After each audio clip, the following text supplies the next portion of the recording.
ଗଳ୍ପ ବିଧାତା ବିଚାର। ବିସ୍ମିତ ହୋଇ ଚାହିଁ ରହିଥିଲା ମାଧବ ସେହି ଭୂତ କୋଠି ଭଳି ଦେଖାଯାଉଥିବା ନଡ଼ା ଛପର ଘର ଆଡ଼େ। ଇଏ କ'ଣ?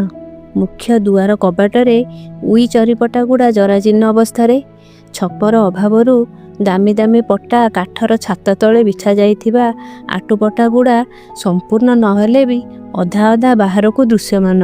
ଜଣା ପଡ଼ୁଅଛି ଏ ଘରଟା ଶ୍ରୀହୀନ ହୋଇ ପଡ଼ି ରହିଅଛି। ତେବେ କକା ଖୁଡ଼ି ତାଙ୍କ ପିଲାମାନଙ୍କ ସହିତ ଅନ୍ୟତ୍ର ଚାଲି ଯାଇଛନ୍ତି ବୋଧେ। ମାଧବର ମନେ ପଡ଼ିଲା ଅନେକ ଦିନ ତଳର କଥା। ତାର ସାଙ୍ଗ ଗୌରାଙ୍ଗର ଅନୁରୋଧ କ୍ରମେ ସେ କକା ଖୁଡ଼ିଙ୍କ ପାଖକୁ ଏକ ସମାଧାନର ପଥ ନିରୂପଣ କରିବାକୁ ଯାଇଥିଲା।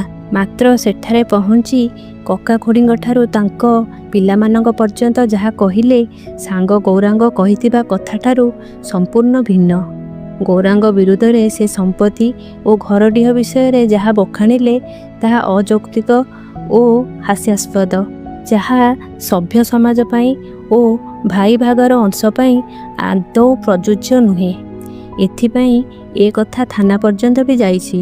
ତଥାପି ଜଣଙ୍କର ପୈତୃକ ସମ୍ପତ୍ତିରୁ ଜଣକୁ ବଞ୍ଚିତ କରିବା ନ୍ୟାୟସଙ୍ଗତ କି? ଗୌରାଙ୍ଗକୁ ସେ ପିଲାଦିନରୁ ଜାଣିଛି। ଜଣେ ଈଶ୍ୱର ବିଶ୍ୱାସୀ, ନ୍ୟାୟପରାୟଣ, ସତ୍ୟର ପଥ ଅନୁସରଣ କରି ଚାଲିବା ଯାହାର ଧର୍ମ, ସେଥିପାଇଁ ପାଖ ଆଖ ଗାଁର ଲୋକଙ୍କର ତା ପ୍ରତି ସ୍ନେହ ଶ୍ରଦ୍ଧା ଯଥେଷ୍ଟ। ତଥାପି ସେ ଆଜି ଅନ୍ୟାୟ ଯୁଦ୍ଧରେ ନିରବଦ୍ରଷ୍ଟା ସାଜିଅଛି। ଗାଁ ଲୋକଙ୍କଠାରୁ ଶୁଣିଲା ଏହା ପଛରେ କିଛି ଲାଞ୍ଚୁଆ ମିଛୁଆ ସରକାରୀ କର୍ମଚାରୀ ଓ ତାଙ୍କ ନିଜ ଗାଁରେ କିଛି ମଦୁଆ ମାତୁଆଙ୍କର ଅଛି ଯଥେଷ୍ଟ କାରସାଦି। ତେଣୁ ମାଧବ ଏହା ପଛରେ ମୁଣ୍ଡ ପୁରାଇବା ଜଣେ ବିଦେଶୀ ତଥା ସ୍ୱଳ୍ପ ସମୟ ରହଣି ଭିତରେ ସମାଧାନ କରିବା ନିରର୍ଥକ ଭାବି ଗୌରାଙ୍ଗକୁ ଆଶ୍ୱାସନା ଦେଇ ଦୁଇ ହାତକୁ ଉପରକୁ ଟେକି ଈଶ୍ୱରଙ୍କ ଉପରେ ଭରସା ରଖ କହି କର୍ତ୍ତବ୍ୟସ୍ଥଳକୁ ଚାଲି ଯାଇଥିଲା ସେଦିନ। ଓ ଗୌରାଙ୍ଗ ମଧ୍ୟ ତାର କର୍ମସ୍ଥଳୀ ଅନୁଗୁଳକୁ। ଏହା ଭିତରେ ବିତି ଯାଇଛି 3 ଗୋଟି ବରଷ। କାର୍ଯ୍ୟରତ ହୋଇ ମାଧବ ଗାଁକୁ ଆସିପାରି ନଥିଲା।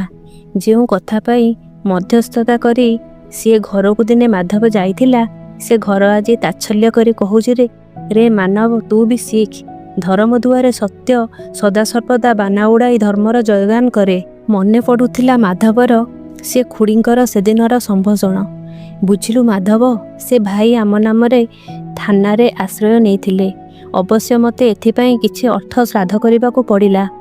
ଆରେ ମାଧବ, ପଇସା ଥିଲେ ରାତିରେ ବି ସୂର୍ଯ୍ୟ ଦେଖାଦେବେ। ବୁଝିଲୁ, ଆମ ଗାଁର ସେ ରାଧୁଆ, ନଟିଆ, ଶଙ୍କୁନିଆ, ଫଗୁଆ ଓ ମଣ୍ଟୁଆ, ଏମାନଙ୍କୁ ମଦ ମାଉଁସ ଖୁଆଇ ଥାନାରେ ପହଞ୍ଚାଇ ଦେଲି। ସେମାନେ ମିଥ୍ୟା ସାକ୍ଷ୍ୟ ଓ ପ୍ରମାଣ ଦେଇ କେସ୍ଟା ପୁରା ଓଲଟାଇ ଦେଲେ।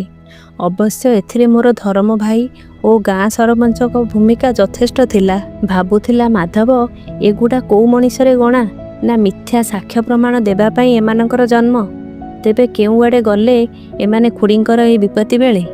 ପୂର୍ବରୁ ମାଧବ ଜାଣିଥିଲା ଯେ ସେହି କକା ତାଙ୍କ ବାପାଙ୍କ ନାମରେ ଅନେକ ବର୍ଷ ତଳେ ଘରଟିଏ ବନ୍ଧା ଦେଇ କିଛି ଋଣ ଆଣିଥିଲେ।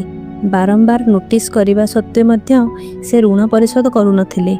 ବୋଧହୁଏ କର୍ତ୍ତୃପକ୍ଷ କେସ୍ରେ ଡିଗ୍ରୀ ଆଣି ଘର ସହିତ ଡିହ ନିଲାମ କରି ତାଙ୍କୁ ଘରୁ ବିତାଡ଼ିତ କରିଛନ୍ତି। ସେଥିପାଇଁ ଏ ଘର ସିଲ୍ କରାଯାଇ ସରକାରୀ କବଜାରେ ପଡ଼ିଅଛି ଭାବି ମାଧବ ଦ୍ୱିତୀୟବାର ହାତ ଟେକି ବିଧାତାଙ୍କ ବିଚାର ପାଇଁ କୋଟି କୋଟି ପ୍ରଣାମ କରି ଗାଉଥିଲା ଭାଗବତ ବାଣୀ। ସ୍ୱ ଅର୍ଜିତ କର୍ମ ମାନ ଯାଚି ଦିଅନ୍ତି ଭଗବାନ। ଧନ୍ୟବାଦ।